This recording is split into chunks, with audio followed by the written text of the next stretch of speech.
YCP Jagan and co లేదా వారికి సంబంధించి సపోర్ట్ చేస్తున్న మనుషులు చేస్తున్న వ్యవహారాలన్నీ చూస్తే నిజంగా గురువింద గింజకి వాళ్ళకి పెద్ద తేడా ఏం కనిపించడం లేదు. ఇదంతా ఎందుకు చెప్తున్నానంటే ప్రస్తుత ఏపీ సీఎం చంద్రబాబు నాయుడు గారికి సంబంధించి సుప్రీంకోర్టులో వీళ్ళు పిటిషన్లు వేశారు బాలయ్య అనే పేరుతో. ఏమని 2019-24 మధ్య అప్పుడు జగన్ సర్కార్ పెట్టినటువంటి కేసులన్నింటినీ కూడా సిబిఐకి అప్పగించాలి అని. అయితే సుప్రీం ధర్మాసనం బేలాయం త్రివేది ధర్మాసనం విచారించి చాలా క్లియర్ కట్గా ఒక రకంగా పిటిషనర్లని లాయర్లని అందరినీ కూడా చాలా సీరియస్ కామెంట్స్ చేసి పూర్తిగా వాళ్ళ మీద ఆగ్రహం వ్యక్తం చేసింది. ఏమంది, వేసిన ఈ పిటిషన్లు పిలిచిని ఇవి పలికిమాలిన వ్యాజ్యాలు, మరొక్క మాట మాట్లాడినా కూడా జరిమానా విధిస్తాం అని చెప్పి చాలా సీరియస్గా మాట్లాడారు. మీరు ఒక్క మాట మాట్లాడినా కూడా జరిమానా వేయాల్సి ఉంటుంది, అసలు ఇవన్నీ పనికిమాలిన కేసులు, వీటిపై మీరు పిటిషన్ వేస్తారా అని చాలా సీరియస్ కామెంట్ సీరియస్ నోట్లో సుప్రీం ధర్మాసనం వ్యాఖ్యానించింది. చంద్రబాబుపై ఏదైతే సిఐడి కేసులు పెట్టిందో దాదాపుగా 2019-24 మధ్య అప్పటి జగన్ సర్కార్ దాదాపుగా 6 కేసులు, ఒక రేప్ కేసు పెట్టలేదు చంద్రబాబు గారి మీద, అంతే. రేప్ కేసు మినహా అన్ని రకాల కేసులు, ఏ కేసులు ఏం పాసిబుల్ ఉన్నాయో అంగళ్ళ కేసు నుంచి బిగిన్ చేస్తే మాబ్ రిలేటెడ్ కేసెస్ కానీ ఇవే కాకుండా ఒక 6 కేసులు అయితే ప్రధానంగా పెట్టారు. అందులో స్కిల్ డెవలప్మెంట్ కేసు మీద అయితే ఏకంగా 53 రోజులు జైలు పంపించారు. ఉచిత ఇసుక విషయాలలో ప్రభుత్వ ఆదాయానికి గండి పడిందంటూ ఒక కేసు పెట్టేశారు. మద్యం డిస్టిలరీల అంశం విషయంలో ఒక కేసు పెట్టారు. రాజధాని అసైన్డ్ భూముల విషయంలో ఒక కేసు పెట్టారు. ఇన్నర్ రింగ్ రోడ్ అలైన్మెంట్ విషయంలో ఒక కేసు పెట్టారు. ఫైబర్ నెట్ విషయంలో ఒక కేసు పెట్టారు. 6 కేసులు. ఇంక వేరే రెగ్యులర్ కేసులు అయితే సరే ఒక రేప్ కేసే పెట్టలేదు పాపం ఆయన మీద. సో ఇన్ని కేసులు పెట్టి వీటిలన్నింటినీ కూడా సిబిఐకి అప్పగించాలని చెప్పారు.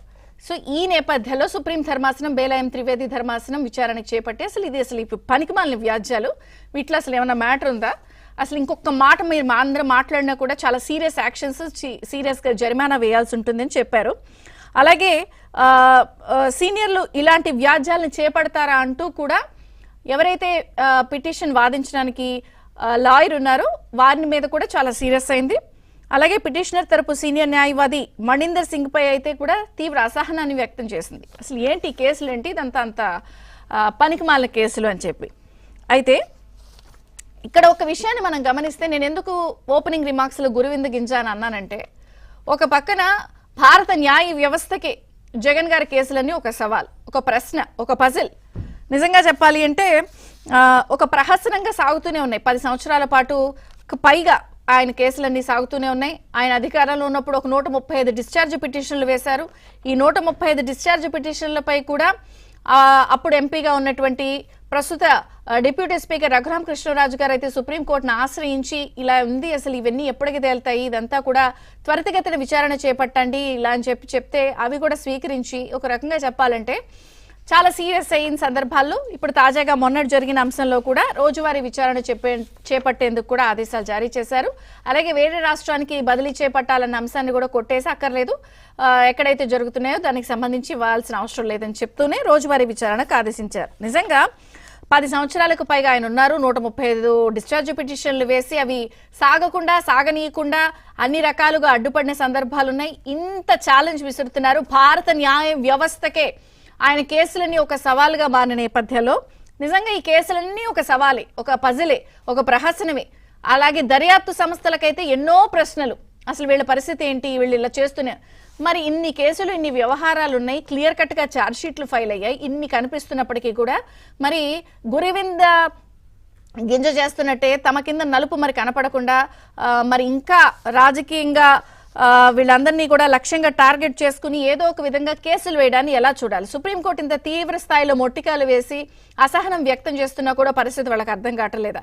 ఇక్కడ ఒక ట్విస్ట్ ఏంటంటే ఈ కేసులన్నీ చాలా ఆశ్చర్యంగా వాళ్ళేరు, ఎవరో ఒక సామాజికవేత్త పేరుతోనో, ఒక నిరుపేద పేరుతోనో, ఒక జర్నలిస్ట్ పేరుతోనో వేస్తూ ఉంటారు. మరి ఒక నిరుపేద అంటారు, ఒక సామాజికవేత్త అంటారు, లేదా ఒక జర్నలిస్ట్ అంటారు.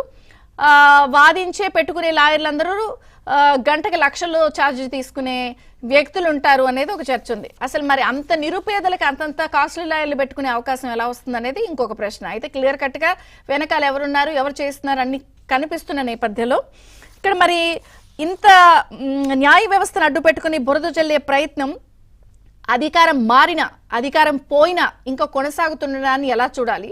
సుప్రీం ఇంత తీవ్ర స్థాయిలో ఇవి పనికిమాలిన వ్యాజ్యాలని ఎందుకంది? తమకి సంబంధించిన ఇన్ని కేసులు పెట్టుకుని ఇంకా న్యాయ వ్యవస్థను అడ్డం పెట్టుకుని చేస్తున్నటువంటి తప్పుడు పనులు, తప్పుడు కేసుల అంశాలన్నింటినీ కూడా చర్చిద్దాం. చిన్న విరామం తర్వాత ఈ అంశాలన్నిటిపై చర్చ ప్రారంభమవుతుంది. చూస్తూనే ఉండండి ABN.